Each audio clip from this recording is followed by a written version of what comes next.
के वजह से वहाँ पे ग्रेजिंग पॉसिबल हो पाता है।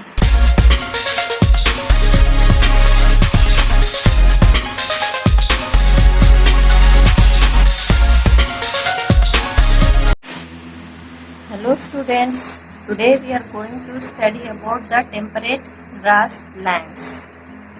What is grassland? Grasslands are large area of open land covered with wild grasses, shrubs, herbs, etc.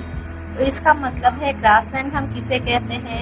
जो बड़े बड़े झाड़ियाँ जहाँ पे पाई जाती हों और बिल्कुल भी खुला जगह हो, वहाँ पे जो झाड़ियाँ होती हैं उसी को हम ग्रासलैंड्स कहते हैं। कुछ नाम है यहाँ पे हम देख सकते हैं जो अलग अलग कॉन्टिनेंट्स में अलग अलग नामों से जाने जाते हैं। Steppes in Eurasia, prairies in North America, pampas in South America, velds in Africa, downs in Australia. तो ये सारे नाम अलग अलग कंट्रीज में कॉन्टिनेंट्स में यूज किए जाते हैं।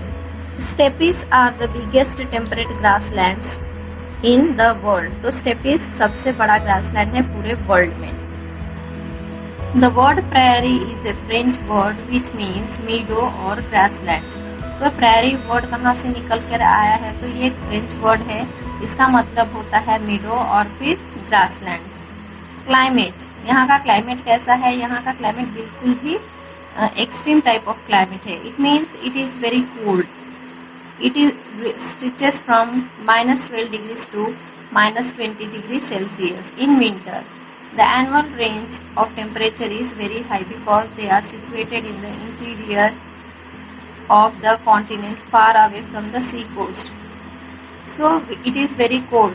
But the climate of prairie of Canada is cooler than the climate of prairies in USA. तो USA का जो climate है वो थोड़ा सा कम है।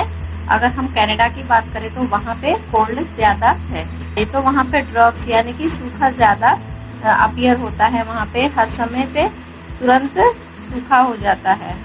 Sometimes warm local winds are called Chinook blow in spring over the prairies. They melt snow and make grazing possible. तो यहाँ पे कभी कभी जो हवाएं चलती हैं वो बिल्कुल भी थोड़ा सा गर्म होती हैं और इसी के कारण वो हवाएं, उसका नाम चिनूक कहा जाता है। और वो जब ब्लो होती हैं तो प्रेरी रीजन में जो बर्फ जमा हुआ होता है वो बर्फ पिघल जाता है और स्नो वाटर में चेंज हो जाता है और इसी के वजह से वहाँ पे ग्रेजिंग पॉसिबल हो पाता है। Next is natural vegetation. The prairies are treeless area. क्योंकि वहाँ बर्फ ज़्यादा है इसलिए वहाँ का एरिया में ज़्यादातर ट्रीज ग्रो नहीं होते हैं।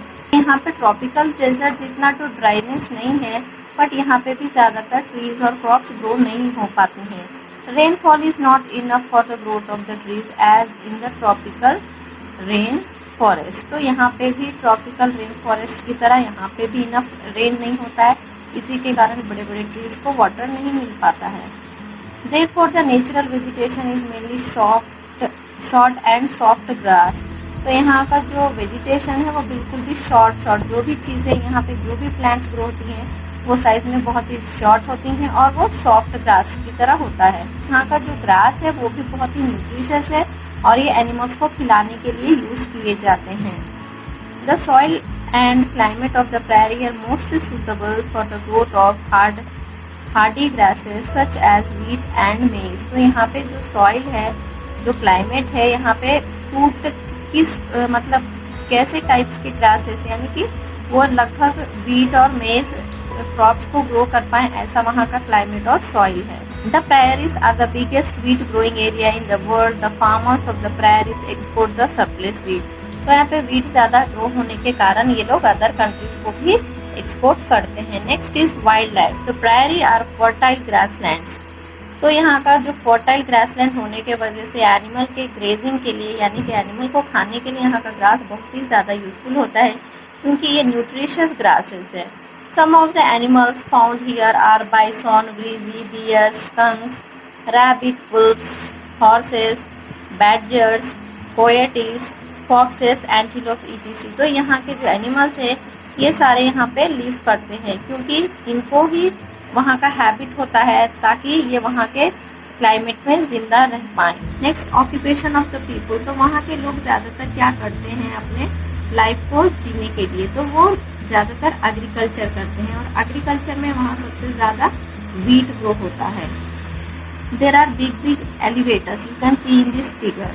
तो ये एलिवेटर्स क्या करते हैं, हमें मतलब वहाँ पे बहुत ज़्यादा ग्रो होने के कारण इन एलिवेटर्स का हेल्प लिया जाता है, ताकि वीट जब बहुत ज़्यादा ग्रो हो तो उसे इस बैरन्स में रखे जाते हैं, वीट बैरन्स में। तो यहाँ से फिर वो ट्रांसपोर्ट किए जाते हैं अदर कंट्रीज में। इतना नहीं, बल्कि वीट ही नहीं, barley, oats, rights and flax, ये सारे भी यहाँ ग्रो होते हैं। Cotton is largely grown in southern prairies. तो कॉटन भी वहाँ पे ग्रो होता है और बहुत सारे क्रॉप्स भी ग्रो होते हैं। The meat of cattle and pig is exported to gain more profit. तो वहाँ पे क्या किया जाता है, ये जो वीट है, मेज है, ये चीज़ों को वो लोग ट्रांसपोर्ट नहीं करते हैं, बल्कि वो ये फीड करते हैं एनिमल्स को, ताकि एनिमल्स खाएं और जल्दी से ग्रोन अप हो जाए, और उसके बाद वो लोग उसके मीट का बिजनेस करते हैं, उसके मीट को ही सेल करते हैं और प्रॉफिट लेते हैं।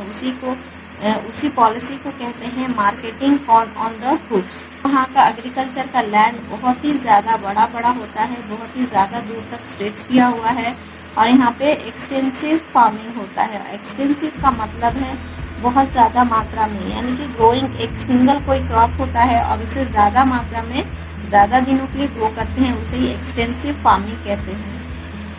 लाइफ ऑफ द पीपल, तो वहाँ के लोगों का जो लिविंग है वो बिल्कुल भी लग्जरियस लाइफ है। उनके पास, सभी लोगों के पास कार्स होते हैं, वो भी एयर कंडीशनर्स कार्स होते हैं। उनके हाउसेस भी जो होते हैं वो एयर कंडीशन से, और वहाँ के लोगों का जीवन जो है वो बिल्कुल भी लग्जरियस लाइफ जीते हैं। Next, industries. तो वहाँ पे इंडस्ट्रीज जो है वो मिनरल ऑयल्स के हैं, कोल इंडस्ट्रीज है, लिग्नाइट है, जो भी इंडस्ट्रीज है बहुत ही बिग इंडस्ट्रीज है। और ऑयल क्रशिंग फैक्ट्रीज भी वहाँ पे बहुत सारे हैं, ऑयल रिफाइनरीज भी हैं, as well as well developed industries here. Oil and natural gas from the Canadian prairie region are sold around the world. तो यहाँ पे इतना ही नहीं, बल्कि ये लोग मिनरल्स को भी अलग अलग देशों में एक्सपोर्ट करते हैं। Next is important cities. Some of the important cities of this region are Winnipeg and Alberta in Canada, and Dallas, Oklahoma, Chicago and Omaha in the USA. These are the cities which are situated in prairie region. Transport. The means of transport are well developed in this region. All the major cities are connected by roads, railway lines and air routes. तो यहाँ का कोई problem नहीं है transportation में, transportation भी बहुत ही यहाँ का अच्छा है। Chicago is an inland port, ships reach Chicago through the inland waterways. तो यहाँ पे इनलैंड वाटरवेज भी है, और यहाँ पे शिप्स भी बहुत ज़्यादा मात्रा में यूज़ किए जाते हैं एक्सपोर्ट एंड इम्पोर्ट के लिए। So now we have completed this lesson, so thank you and take care, bye bye.